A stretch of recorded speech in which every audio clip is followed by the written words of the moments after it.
Bonjour à tous, j'espère que vous allez bien, que vous avez passé une bonne semaine et bienvenue à ceux qui nous découvrent pour la première fois. Aujourd'hui, on va présenter une émission qui va parler d'une bataille qui a lieu dans le ciel et on va voir ça avec le pasteur Élise Lazarus. Comment vas-tu Élise? Ça va très bien, la fille, merci. Et avec le pasteur Gétro Camille. Comment vas-tu Gétro? Bonjour Nafi, je suis en pleine forme. Bonjour tout le monde. Tu vas bien. Et cette bataille dans le ciel. Alors, je ne sais pas pour vous, il y a un jeu que j'aime énormément avec mes amis le samedi soir. On joue au domino. C'est une bataille, le domino, on est d'accord.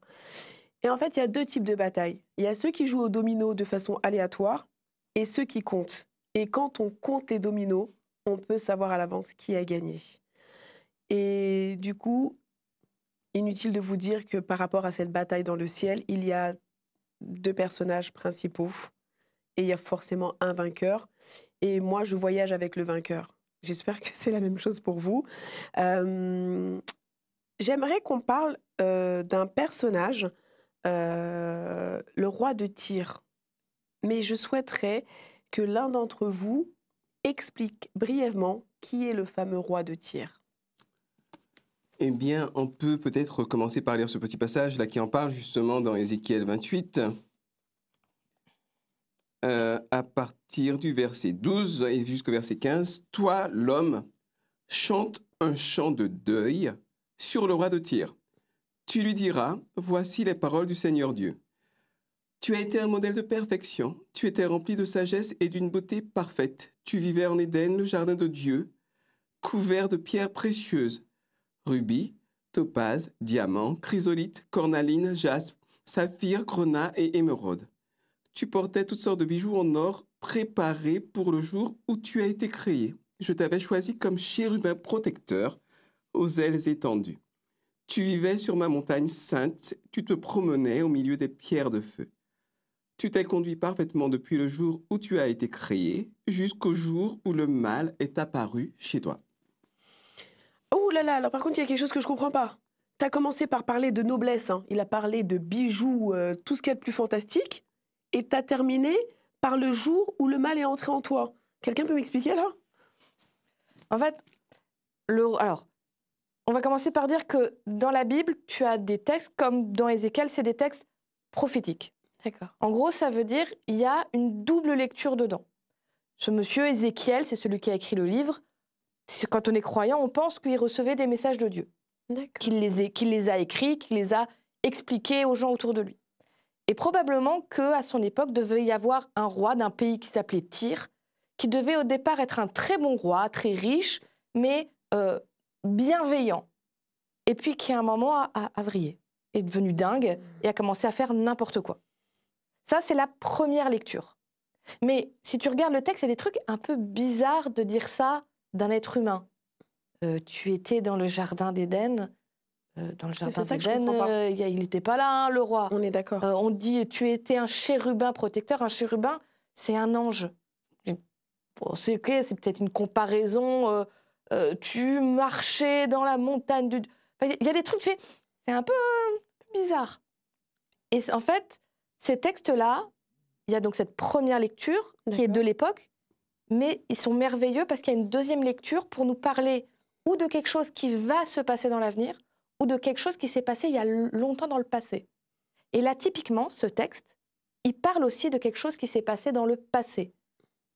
Une personne qui était un ange, très beau, magnifique. Donc tu vois, à Oui, la l'époque, on te noblesse. dit couvert de pierres précieuses et Oh, tout. ça, oui. En gros, t'es waouh, on te voit, tu fais waouh.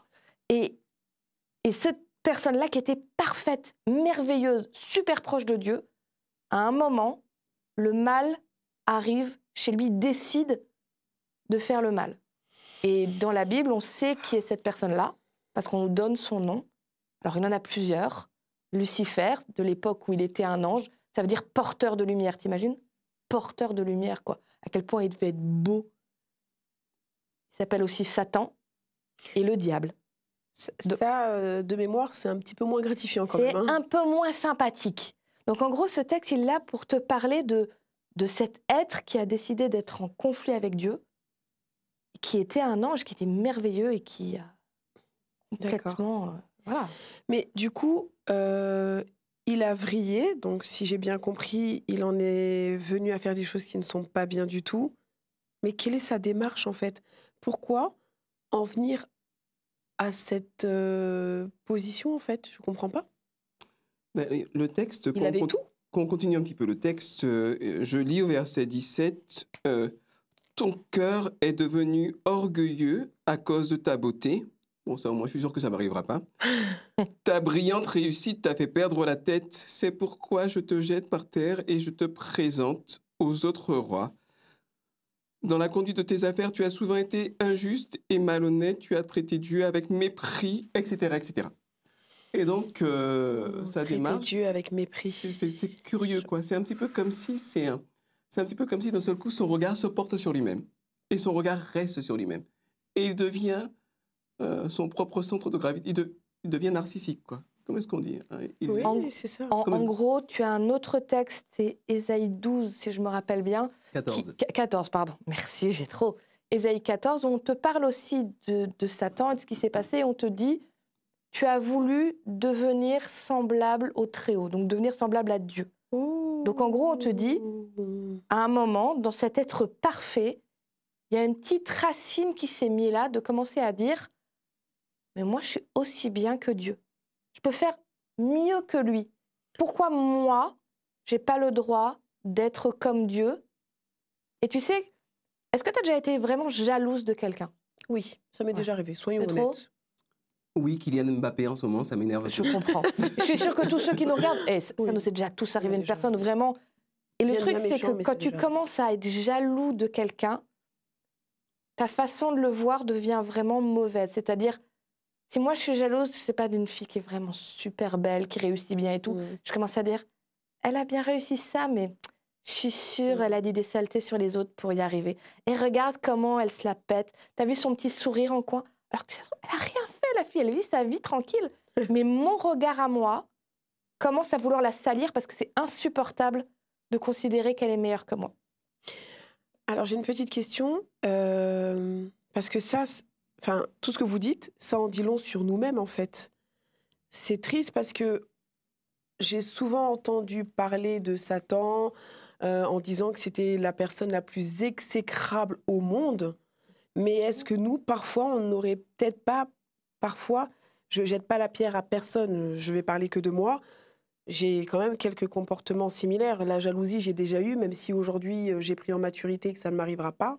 Mais euh, la colère, des choses comme ça, on peut pas malheureusement. Je me fais le porteur du diable malheureusement, mais on n'a pas des choses similaires, des comportements similaires. Personnellement, jamais. Non, oui. Mais toi, tu es un Je t'envie parce que du coup, moi, je tends à m'améliorer et je sens qu'il y a des choses chez moi qui, malheureusement, tendent un petit peu vers... voilà. Plus sérieusement, c'est très subtil. C'est très, très subtil. Je vais reprendre ça. l'exemple de Kylian Mbappé pour être vraiment très concret. Bon, c'est un joueur, c'est incroyable, quoi. Il est vraiment très bon. Bon. Maintenant, si il commence à distordre un petit peu sa perception, s'il commence à vriller un peu, pour reprendre l'expression, il peut se dire, ben, le PSG, c'est moi. Le foot, c'est moi. Ou quelle que soit l'équipe, c'est moi. Sans moi, l'équipe n'existe pas, etc. Et à partir de là, ben, tu as toutes les relations la confiance s'en va, les relations se brisent, et l'équipe ne gagne plus rien parce qu'une équipe, c'est une équipe. Et la vie, par nature, et en particulier la vie spirituelle, c'est des relations.